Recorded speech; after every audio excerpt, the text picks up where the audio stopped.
Year 1939 में एक यहूदी महिला हिटलर के डर से जर्मनी की राजधानी बर्लिन से भागकर डेनमार्क पहुंचती है, जिसके पास एक फॉर्मूला था। ये फॉर्मूला पूरी दुनिया में तबाही मचा सकता था।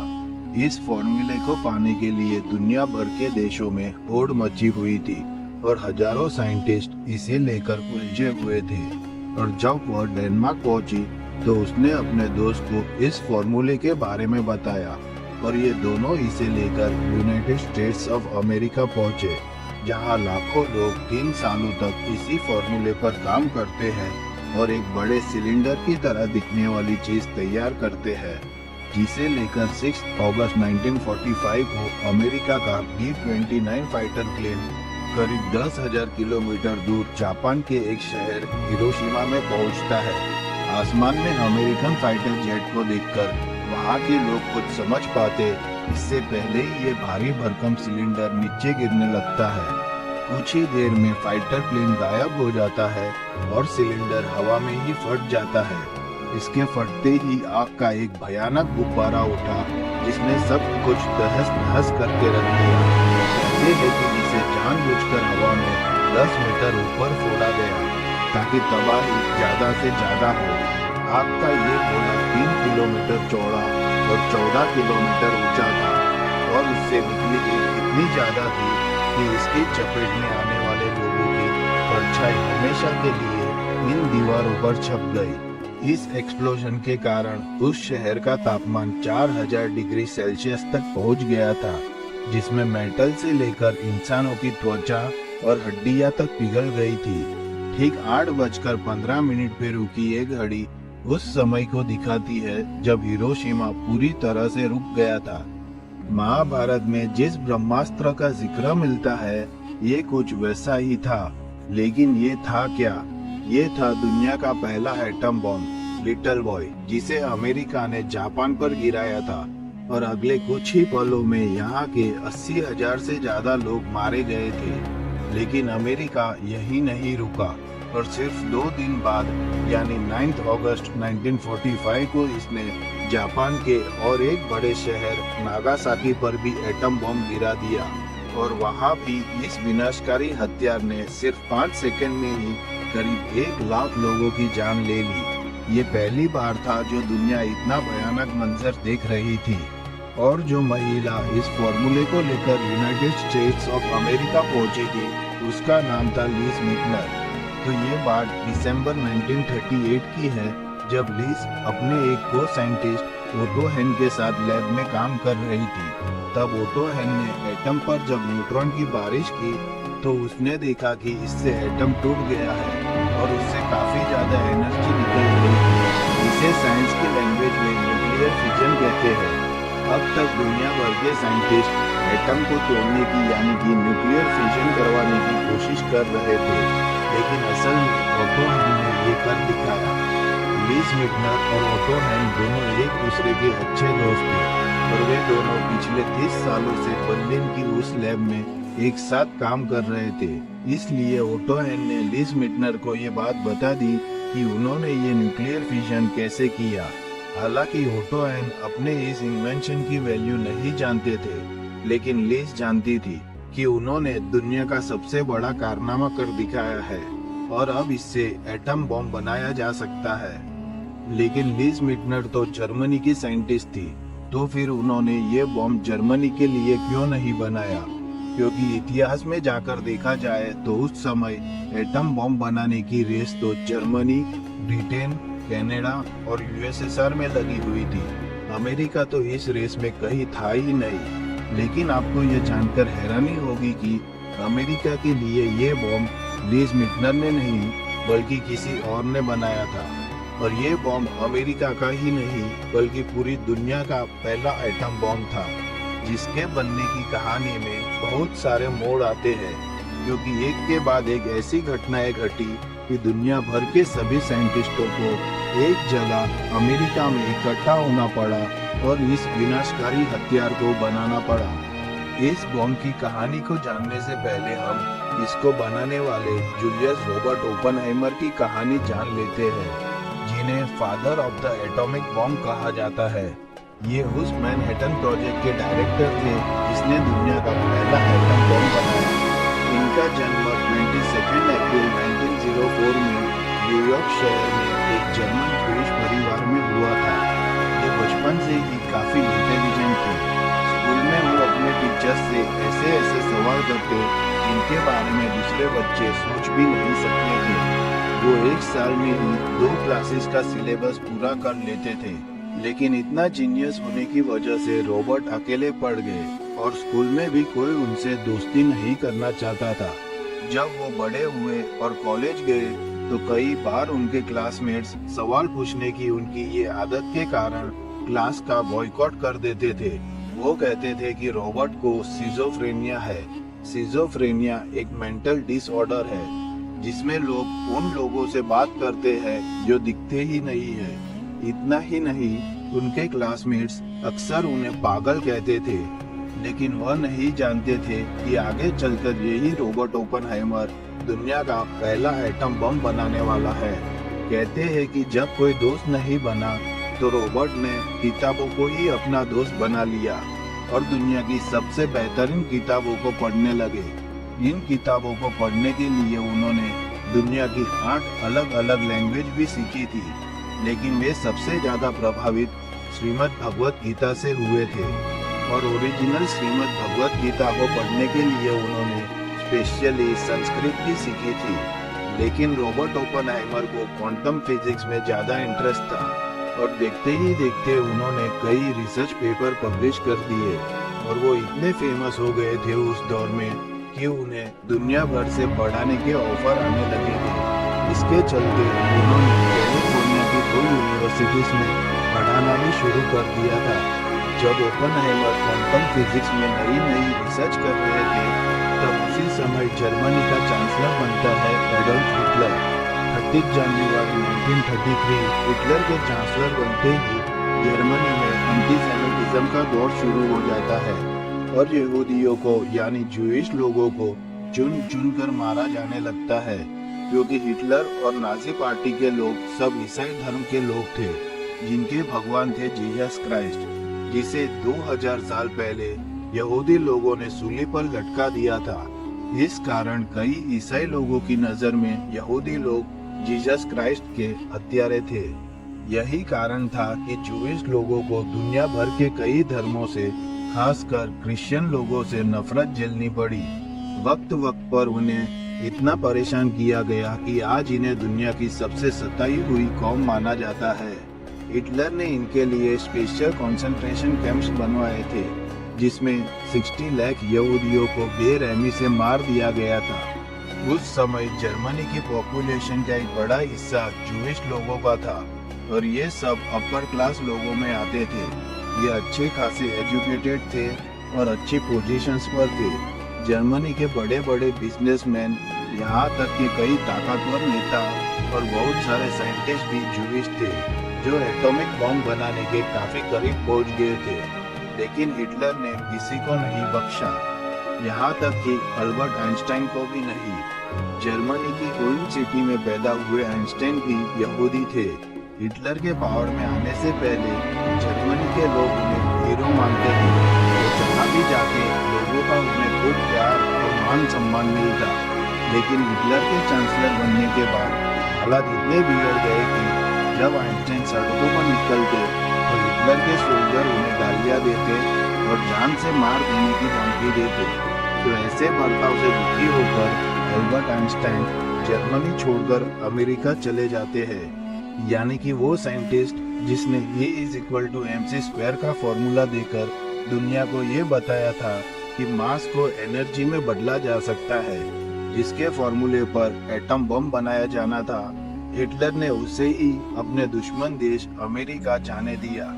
हिटलर और उसकी नाजी पार्टी को यहूदियों से इतनी नफरत थी कि कोई कितना भी बड़ा क्यों ना हो, कोई कितना भी अमीर क्यों ना हो और कोई कितना भी पावरफुल क्यों ना हो, अगर वो यहूदी है तो उसे मरना होगा। तो इसी तानाशाही की वजह से कई सारे यहूदी लोग अपनी जान बचाकर जर्मनी को छोड़कर दूसरे देशों में भागने लगे। कुछ ऐसे ही हालात इटली में भी थे, क्योंकि इटली का तानाशाह बेनिटो मुसोलिनी जो हिटलर का ही दोस्त था, तो उसने भी हिटलर की तरह ही यहूदियों को टॉर्चर करना और मारना शुरू कर दिया।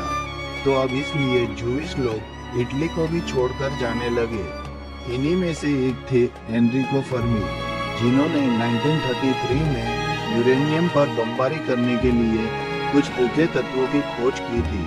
इन्होंने दुनिया को बताया कि न्यूट्रॉन से यूरेनियम एटम पर बमबारी करने से एक ऐसा बम बनेगा जो बहुत ही बड़ी मात्रा में आग पैदा करेगा, लेकिन वो प्रैक्टिकली इसे कर पाते उससे पहले ही उन्हें इटली छोड़कर अमेरिका भागना पड़ा, क्योंकि उनकी वाइफ जूइश थी। अब फर्मी का जो ये रिसर्च अधूरा रह गया था, उसे पूरा किया ओपेनहाइमर ने। वही दूसरी तरफ दिसंबर 1938 में ओटो हन ने जो न्यूक्लियर फ्यूजन किया था, यानी एटम को तोड़ने में कामयाबी हासिल की थी, तब लीज मीटनर उनके साथ ही थी। लेकिन हिटलर के कारण लीज को जर्मनी छोड़ना पड़ा, लेकिन जाते जाते लीज ने ये फॉर्मूला अपने पास ही रखा था। लीज अपने दोस्त नील बोहर, जो कि एक साइंटिस्ट ही थे, उसकी मदद से डेनमार्क पहुंचती है और आगे वो दोनों इस फॉर्मूला पर काम कर पाते उससे पहले ही 1939 में सेकेंड वर्ल्ड वॉर शुरू हो जाता है। और अब हिटलर एक एक करके यूरोप के सभी देशों पर कब्जा करने लगता है, और जहाँ जहाँ हिटलर का कब्जा होता है वहाँ से सभी यहूदी लोगों को दूसरे देशों में भागना पड़ता है। तो जुलाई 1940 में हिटलर ने डेनमार्क पर भी अपना कब्जा कर लिया। इसलिए अब नील बोहर और लीज मीटनर डेनमार्क छोड़ के अमेरिका चले जाते हैं, जहाँ एल्बर्ट आइंस्टाइन और एनरिको फर्मी पहले से ही थे। तो कुछ इस तरह दुनिया भर के बड़े साइंटिस्ट एक साथ एक जगह पर इकट्ठा हो गए। ये वो लोग थे जिन्होंने अलग अलग टाइम पर एटम बम बनाने के अलग अलग स्टेप खोजे थे। असल में देखा जाए तो एटम बम बनाने का सफर 100 साल से भी ज्यादा लंबा था। शुरू से शुरू करें तो महाभारत के समय में खुद भगवान श्री कृष्ण ने इसका जिक्र गीता में किया था, जिसे उनके विराट रूप और ब्रह्मास्त्र के तौर पर देखा गया। इसके बाद एटम की थियरी के बारे में दुनिया को ये बताया गया कि इसकी खोज जॉन डाल्टन ने की, लेकिन असल में एटम्स की खोज 2500 साल पहले ही ऋषि कर्नाड कर चुके थे। उन्होंने ही पहली बार दुनिया को एटम के बारे में बताया और समझाया कि हर एक चीज इस धरती पर छोटे छोटे एटम से मिलकर ही बनी है, और वो 2500 साल पहले ही पूरा परमाणु शास्त्र लिख के गए थे। हम और आप इस बात को माने या ना माने, लेकिन दुनिया भर के साइंटिस्ट खुद महर्षि कर्नाड को अणुशास्त्र का जनक मानते हैं।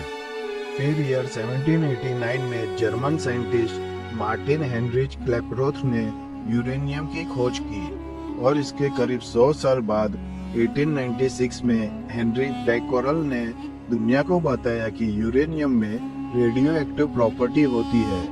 इस खोज में मशहूर साइंटिस्ट मैरी क्यूरी और उनके पति पियरे क्यूरी भी बैकरल के साथ ही थे, और इन तीनों को 1903 में एक साथ नोबेल प्राइज मिला था। जब कोई एक तत्व लगातार एनर्जी रिलीज करता है तो उस प्रोसेस को रेडियो एक्टिविटी कहते हैं। उन्होंने बताया कि यूरेनियम को अगर खास तरीके से तोड़ा जाए तो इससे एनर्जी निकलती है। एक साल बाद ही यानी कि 1897 में सर जे थॉमसन ने इलेक्ट्रॉन की खोज की, और 1920 में अर्नेस्ट रदरफोर्ड ने प्रोटॉन की खोज की। अभी तक दुनिया यह मान रही थी कि हर एक चीज एटम से मिलकर बनी है, और एटम सबसे छोटा है जिसे तोड़ा नहीं जा सकता। लेकिन ईयर 1911 में रदरफोर्ड ने पहली बार एटम का परमाणु मॉडल बनाया और दुनिया को समझाया कि एटम को भी तोड़ा जा सकता है। इसके टूटने पर जबरदस्त एनर्जी के साथ अल्फा, बीटा और गामा रेस निकलती है। उनकी इस थियरी के बाद दुनिया भर के साइंटिस्ट को पहली बार एटम बम बनाने का ख्याल आया। फिर ईयर 1932 में ब्रिटिश साइंटिस्ट जेम्स चैडविक ने न्यूट्रॉन की खोज की। तब हंगरी के दूसरे साइंटिस्ट लीओ सीलर ने सोचा कि क्यों ना इस न्यूट्रॉन से ही यूरेनियम की एक एटम पर अटैक करके उसे तोड़ा जाए। असल में एटम बम बनाने के लिए न्यूक्लियर चेन रिएक्शन करवाना जरूरी था, क्योंकि एटम बम जब फटता है तब न्यूक्लियर चेन रिएक्शन से ही फटता है।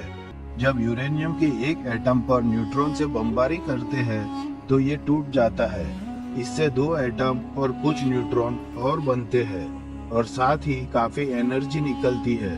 अब यहाँ से जो न्यूट्रॉन बनते हैं वह दूसरे एटम से जाकर टकराते हैं और यह एटम फिर से टूट जाते हैं। इस तरह एक चेन चलती है जिसमें एटम टूटते जाते हैं और न्यूट्रॉन बनते जाते हैं और एनर्जी निकलती जाती है।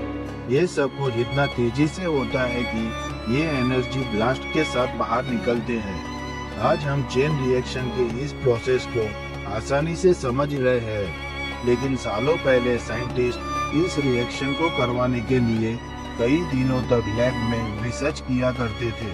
वही दूसरी तरफ इटली में एनरिको फर्मी ने न्यूट्रॉन के अलावा कई हल्के तत्व खोज निकाले जिनसे एटम तोड़ा जा सकता था, लेकिन एटम को तोड़ने में असल कामयाबी मिली थी ओटो हैन को, और ओटो हैन को ऐसा करते हुए देखा था लीज मीटनर ने। लीज मीटनर और नील बोहर मिलकर चेन रिएक्शन करवा पाते उससे पहले ही हिटलर के कारण उन्हें यूरोप छोड़ना पड़ा और ये सब इकट्ठा हुए अमेरिका में।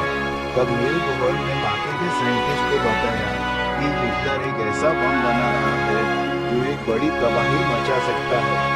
यूरोप से आए ये साइंटिस्ट चाहते थे कि हिटलर से पहले अमेरिका ये बम बनाए, लेकिन इन्हें लग रहा था कि अमेरिकन प्रेसिडेंट फ्रैंकलिन रूजवेल्ट उनकी बात नहीं सुनेंगे, क्योंकि एक तो ये सब यूरोप से आए थे और दूसरा कि ये सब जूविश थे। कहीं अमेरिका के प्रेसिडेंट को ये ना लगे कि वो हिटलर से बदला लेने के लिए झूठ बोल रहे हैं। इसलिए इनमें से 3 साइंटिस्ट लियो शिलार्ड, एडवर्ड टेलर और यूजिन विग्नर दुनिया के महान साइंटिस्ट एल्बर्ट आइंस्टाइन के पास जाते हैं और उन्हें जर्मनी के न्यूक्लियर प्रोग्राम के बारे में बताते हैं। और अब ये सुनकर आइंस्टाइन भी टेंशन में आ गए, क्योंकि वह हिटलर की सनक से वाकिफ थे। इसलिए उन्होंने American president Franklin D Roosevelt को लेटर लिखकर ये सारी बात बता दी और उन्हें जल्द से जल्द अपना न्यूक्लियर प्रोग्राम शुरू करने को कहा। हालांकि रूजवेल्ट ने इस पर कोई खास ध्यान नहीं दिया, क्योंकि उस वक्त तक तो अमेरिका वर्ल्ड वॉर 2 का हिस्सा था ही नहीं। लेकिन फिर कुछ ऐसा हुआ कि अमेरिका को भी इसका हिस्सा बनना पड़ा, क्योंकि 7 दिसंबर 1941 के दिन सुबह के करीब 7:45 बजे आइलैंड ऑफ हवाई के पर्ल हार्बर नेवल बेस, जहां अमेरिका के कई शिप्स खड़े थे, वही अचानक कुछ फाइटर जेट्स आकर उन पर बम बरसाने लगते हैं। ये फाइटर जेट्स जापान के थे, जिन्होंने स्पेशली फ्यूल टैंक्स को ही अपना निशाना बनाया और लगातार 1 घंटा 15 मिनट तक बमबारी की। ये बॉम्बिंग इतनी भयानक थी कि एक ही झटके में अमेरिका के 164 फाइटर जेट्स, 112 शिप्स और 8 वॉरशिप्स जलकर राख हो गए। वहीं 2500 से भी ज्यादा अमेरिकन सोल्जर मारे गए और करीब 1200 सैनिक घायल हुए थे। इस अटैक के कारण अमेरिका में इतना जबरदस्त गुस्सा था कि जापान को सबक सिखाने के लिए वो दूसरे ही दिन यानी 8 दिसंबर 1941 को ही सेकेंड वर्ल्ड वॉर का हिस्सा बन गया। अब रूजवेल्ट किसी भी कीमत पर एटम बम बनाना चाहते थे, लेकिन रूजवेल्ट से भी ज्यादा गुस्सा अगर कोई था तो वो थी अमेरिकन आर्मी, क्योंकि उन्होंने तो अपने साथी खोए थे। इसलिए रूजवेल्ट ने आर्मी कमांडर लेस्ली ग्रूस को एटम बम बनाने का जिम्मा दिया। लेस्ली ग्रूस वो शख्स थे जो एक बार किसी मिशन को शुरू करते तो पूरा करके ही दम लेते थे, और अब उनकी निगरानी में शुरू होता है प्रोजेक्ट मैनहट्टन। मैनहट्टन अमेरिका का एक शहर है, किसी को शक ना हो इसलिए ये नाम रखा गया। लेकिन इस प्रोजेक्ट की साइट तैयार की गई मेन सिटी से दूर एक वीरान जगह पर, जहां कई सारे लैब और घर बनाए गए और सारे साइंटिस्ट को वहां शिफ्ट कर दिया गया। 13 अगस्त 1942 मैनहट्टन प्रोजेक्ट शुरू होता है। लेस्ली ग्रूस ने दुनिया भर के आए टॉप साइंटिस्ट को इसमें शामिल किया और प्रोजेक्ट के लीडर के तौर पर क्वांटम फिजिक्स के महान साइंटिस्ट जे रॉबर्ट ओपेनहाइमर को ही चुना। ऐसा इसलिए भी क्योंकि रॉबर्ट अमेरिकन ही थे और वो यूरोप से आए दूसरे साइंटिस्ट पर पूरी तरह भरोसा नहीं कर सकते थे। कई लोग इस प्रोजेक्ट के लिए ओपेनहाइमर को परफेक्ट चॉइस नहीं मानते थे, लेकिन लेस्ली ग्रूस को यकीन था कि अगर ये बॉम्ब न्यूट्रॉन से बनाया जाना है तो इस प्रोजेक्ट को उसके मुकाम तक एक ही आदमी ले जा सकता है, और वो थे रॉबर्ट ओपेनहाइमर। एक अच्छी साइट, बेहतर टीम, जीनियस लीडर और बहुत सारे फंड के साथ अमेरिका ने एटम बम बनाना शुरू कर दिया। इस प्रोजेक्ट को शहर से दूर लॉस एलामोस में शुरू किया गया था, जहां दूर दूर तक कोई आता जाता नहीं था। सुनने और देखने में ये कंस्ट्रक्शन प्रोजेक्ट लगता था। देखते ही देखते इस प्रोजेक्ट पर 1 लाख से भी ज्यादा लोग काम कर रहे थे, जिन्हें पता तक नहीं था कि वो किसके लिए काम कर रहे हैं। यहाँ तक कि प्रोजेक्ट पर काम करने वाले कई साइंटिस्ट, वर्कर्स और सोल्जर्स तक नहीं जानते थे कि आखिर यहाँ बन क्या रहा है। हर वर्किंग यूनिट किसी एक पार्ट पर काम कर रहा था। किसी को कुछ भी पता नहीं था कि आखिर इस प्रोजेक्ट का मकसद क्या है। बॉम्ब को बनाने की प्रक्रिया को इतना सीक्रेट रखा गया था कि किसी को कानो कान खबर नहीं थी। यहाँ तक कि अमेरिका के वाइस प्रेसिडेंट तक को नहीं पता था कि लॉस एलामोस में एटम बम बन रहा है। लेकिन तभी अमेरिका को पता चलता है कि हिटलर ने भी एटम बम बनाने का प्रोसेस 3 साल पहले यानी 1939 में ही शुरू कर दिया था, जिसका नाम था यूरेनियम क्लब, और इसे लीड कर रहे थे वर्नर हाइसेनबर्ग। वर्नर हाइसेनबर्ग भी ओपेनहाइमर की तरह ही एक महान साइंटिस्ट और नोबेल प्राइज विनर थे। फर्स्ट वर्ल्ड वॉर के बाद ट्रीटी ऑफ वर्साइल्स के कारण जर्मनी को जो झेलना पड़ा और जर्मनी की जो बुरी हालत हुई थी, जिस वजह से जितना दुख हिटलर को हुआ था उतना ही दुख हाइसेनबर्ग को भी हुआ था। तो इस कारण उन्होंने खास तौर पर क्वांटम फिजिक्स की स्टडी की ताकि वो अपने देश जर्मनी के लिए कुछ कर सके। हिटलर भी उनकी देशभक्ति से वाकिफ थे, इसलिए उसने इस पूरे प्रोजेक्ट की लीडरशिप हाइसेनबर्ग को दी थी। जब 1939 में अमेरिका में एक बहुत बड़ी साइंस कॉन्फ्रेंस हुई थी, तब उसमें हाइसेनबर्ग को खास तौर पर बुलाया गया था। इसी कॉन्फ्रेंस में ओपेनहाइमर भी आए थे और दोनों की यहाँ मुलाकात हुई। हालांकि तब ये कोई नहीं जानता था कि आने वाले वक्त में ये दोनों दो दुश्मन देश के न्यूक्लियर प्रोग्राम को लीड करेंगे। असल में वर्ल्ड का फर्स्ट एटम बम यूरेनियम 235 से बनाया जाना था, तो इस कारण अमेरिकन प्रेसिडेंट रूजवेल्ट ने एक यूरेनियम कमेटी बनाई और इन्हें दुनिया भर से यूरेनियम कलेक्ट करने का काम सौंपा गया। लेकिन उस समय यूरेनियम का मिलना बहुत मुश्किल था, क्योंकि पूरी दुनिया में इसकी मात्रा सिर्फ 0.71% ही थी। साउथ अफ्रीका के कांगो में उस वक्त दुनिया का सबसे बेहतरीन यूरेनियम मिलता था।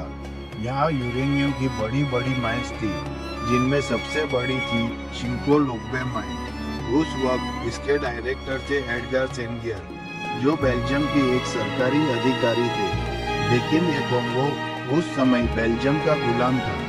जब हिटलर यानी जर्मनी ने सेकेंड वर्ल्ड वॉर के दौरान बेल्जियम को कब्जा लिया, तो सेंगियर को लगा कि कहीं ये यूरेनियम हिटलर के हाथ न लग जाए, इसलिए उन्होंने इस माइन से निकले 1250 टन यूरेनियम को न्यूयॉर्क सिटी के गोदाम में भिजवा दिया। 3 साल बाद यानी कि 1943 में इसी यूरेनियम को अमेरिका ने खरीद लिया और बम बनाने में यूज किया। उधर दूसरी तरफ 1940 में कनाडा और ब्रिटेन ने ट्यूब एलॉयज नाम से एक जॉइंट प्रोजेक्ट शुरू किया था, जिसका मकसद भी एटम बम बनाना था। इस कोशिश में जापान और यूएसएसआर भी लगे हुए थे, लेकिन कामयाबी किसी को नहीं मिली। अब यह 1943 तक हिटलर ने करीब करीब पूरे यूरोप को जीत लिया था और उसकी नजर ब्रिटेन पर थी। तो अब हिटलर ने ब्रिटेन को जीतने के लिए उस पर भयानक बमबारी करना शुरू कर दिया। तो अब इस कारण ब्रिटेन का एटॉमिक प्रोजेक्ट ट्यूब एलॉयज खतरे में था। तो अब ब्रिटेन के प्राइम मिनिस्टर विंस्टन चर्चिल ने अमेरिकन प्रेसिडेंट के साथ मिलकर क्यूबेक समझौता किया। इस समझौते के तहत ब्रिटेन में चल रहे ट्यूब एलॉयज के सभी साइंटिस्ट को और उनकी टीम को जर्मनी की बमबारी के कारण अमेरिका भेज दिया गया और अमेरिका के मैनहट्टन प्रोजेक्ट का हिस्सा बना दिया गया। यानी अब मैनहट्टन प्रोजेक्ट पर अमेरिका, ब्रिटेन और कनाडा तीनों मिलकर काम करने लगे। तो इस तरह दुनिया भर के देश दिमाग एक स्टेज पर आ गए। अमेरिका की टीम इतनी जबरदस्त थी कि इसमें 12 साइंटिस्ट तो नोबेल प्राइज विनर थे, वही दूसरी तरफ हाइजेनबर्ग अकेले थे। तो इस कारण वो बम नहीं बना पाए, क्योंकि तमाम जीनियस साइंटिस्ट तो ओपेनहाइमर की टीम में थे, जिनमें से लियो सिलार्ड और एनरिको फर्मी 1942 में चेन रिएक्शन करवाने में भी कामयाब हो गए, जो एटम बम बनाने की आखिरी स्टेज थी। ओपेनहाइमर के कहने पर ये साइंटिस्ट 3 एटम बम बनाने लगते हैं, जिसमें सबसे पहले था लिटिल बम, जो यूरेनियम से बनना था, लेकिन यूरेनियम की कमी थी। तो दूसरा थिन मैन, जो प्लूटोनियम से बनाया जाना था, और तीसरा फैट मैन था, जो कि प्लूटोनियम इम्प्लोजन बम था।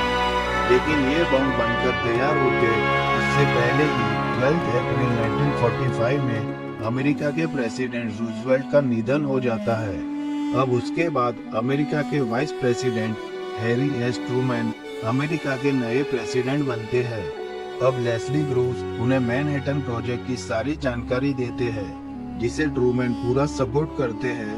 और मई 1945 में हिटलर के मरने के बाद जर्मनी भी सरेंडर कर देता है। लेकिन अमेरिका का असली दुश्मन तो जापान था, जो अब भी घुटने टेकने को तैयार ही नहीं था। वो इसलिए क्योंकि जापान में उस वक्त भी मोनार्की थी और सम्राट हिरोहितो झुकने को तैयार ही नहीं थे।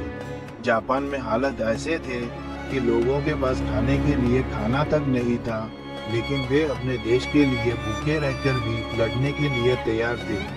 इन लोगों में मौत का डर ही खत्म हो चुका था, इसलिए अब एटम बम ही अमेरिका की एक आखिरी उम्मीद थी। इधर रॉबर्ट ओपेनहाइमर की टीम जून 1945 में पहला एटम बम बनाकर तैयार कर चुकी थी।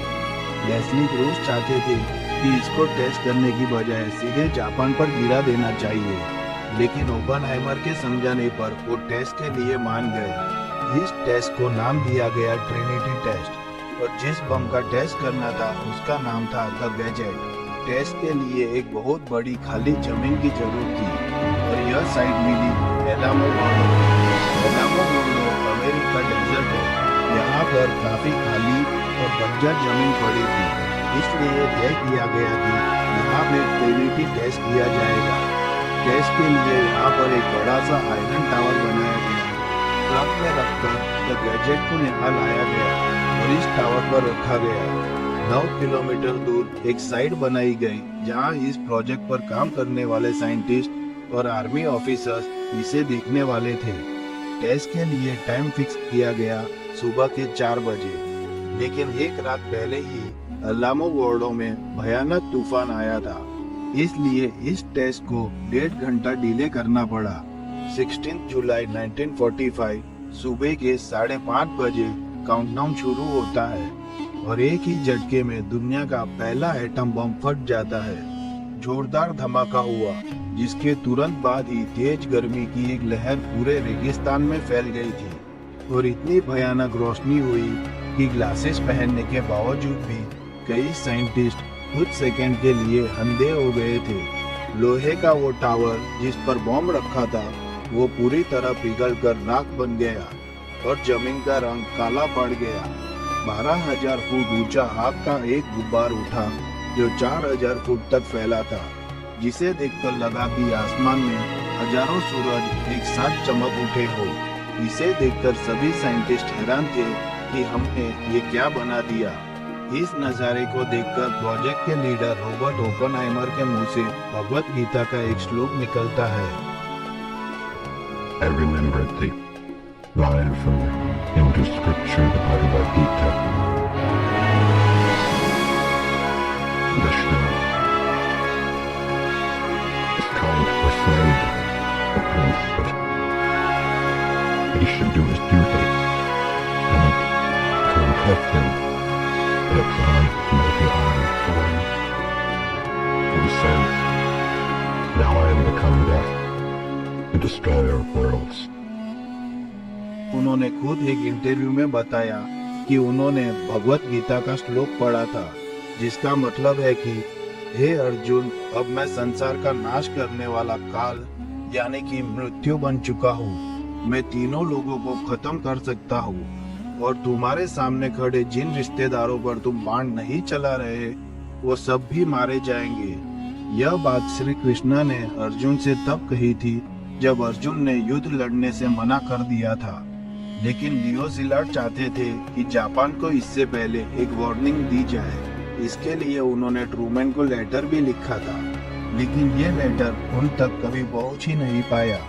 अब ट्रिनिटी टेस्ट के सक्सेस के बाद अमेरिका के प्रेसिडेंट ट्रूमैन ने लिटिल बॉय नाम के एटम बॉम्ब को जापान पे गिराने का ऑर्डर दे दिया और 6 अगस्त 1945 को अमेरिका ने पहला एटम बॉम्ब हिरोशिमा पर गिराया। लेकिन जापान ने तब भी सरेंडर करने से मना कर दिया। तो ठीक 3 दिन बाद यानी कि 9 अगस्त को उन्होंने नागासाकी पर दूसरा एटम बॉम्ब प्लूटोनियम फैटमैन गिराया। इन दोनों ब्लास्ट में जापान के करीब 1,60,000 लोग मारे गए। इतनी भयानक तबाही मची कि जापान ने 15 अगस्त 1945 को सरेंडर कर दिया और इसके साथ ही सेकेंड वर्ल्ड वॉर भी खत्म हो गया। ओपेनहाइमर ने हिरोशिमा पर गिराए गए बॉम्ब के बाद अपनी खुशी जताई थी। ये चाहते थे कि काश ये नाजी जर्मनी और हिटलर के खिलाफ इस्तेमाल किया जा पाता। लेकिन जब नागासाकी पर बम गिरा गया तो ओपेनहाइमर हैरान हो गए। इस तबाही को देखकर 17 अगस्त को वे खुद वॉशिंगटन गए सेक्रेटरी ऑफ वॉर से मिलने, अपने हाथों लिखी चिट्ठी को देने और उनसे कहने कि न्यूक्लियर हथियारों पर बैन लगा देना चाहिए। उन्हें इतना पछतावा हुआ कि उन्होंने ये क्या कर डाला और ये क्या चीज बना डाली। फिर 1952 में इसी टीम से आने वाले हंगरी के साइंटिस्ट एडवर्ड टेलर ने हाइड्रोजन बम बनाया, जो एटम बम से भी 100 गुना ज्यादा ताकतवर था। इस कारण एडवर्ड टेलर को फादर ऑफ हाइड्रोजन बम कह के बुलाया जाता है। और इसी के साथ ही दुनिया भर के देशों में न्यूक्लियर वेपन बनाने की होड़ मच गई। एक रिपोर्ट के अनुसार इस वक्त दुनिया के अलग अलग देशों के पास करीब 14,000 न्यूक्लियर वेपन है। खुद एल्बर्ट आइंस्टाइन ने माना कि अगर थर्ड वर्ल्ड वॉर होता है तो इतने बम फटेंगे कि पूरी सिविलाइजेशन ही खत्म हो जाएगी और चौथा वर्ल्ड वॉर लाठी से लड़ा जाएगा। जब ये बम इतना ही खतरनाक था तो इसे बनाया क्यों गया? तो दोस्तों, शुरुआत में तो साइंटिस्ट बम बनाने के लिए नहीं बल्कि बिजली बनाने के लिए न्यूक्लियर एनर्जी पर रिसर्च कर रहे थे, क्योंकि न्यूक्लियर रिएक्टर से जो बिजली बनती है उससे ना तो धुआं होता है ना ही गंदा पानी निकलता है। यह बहुत ही क्लीन और पॉल्यूशन फ्री तरीका है बिजली बनाने का। लेकिन फिर भी न्यूक्लियर रिएक्टर से पहले न्यूक्लियर बम बना। हिटलर ने यहूदियों पर जो जुल्म किए उससे उनमें ये डर पैदा हुआ कि कहीं हिटलर सबसे पहले एटम बम न बना ले। इसलिए दुनिया भर के बेहतरीन यहूदी साइंटिस्ट एक साथ बम बनाने में जुट गए, जिन्हें लीड करने वाले रॉबर्ट ओपेनहाइमर भी एक यहूदी थे। कह सकते हैं कि हिटलर को रोकने के लिए यहूदियों ने ही दुनिया का पहला एटम बम बनाया। देखा जाए तो दुनिया के कुछ बेहतरीन यहूदी साइंटिस्टों ने मिलकर ही इस एटम बम की खोज की थी। यहूदियों से नफरत करना हिटलर को बहुत भारी पड़ा।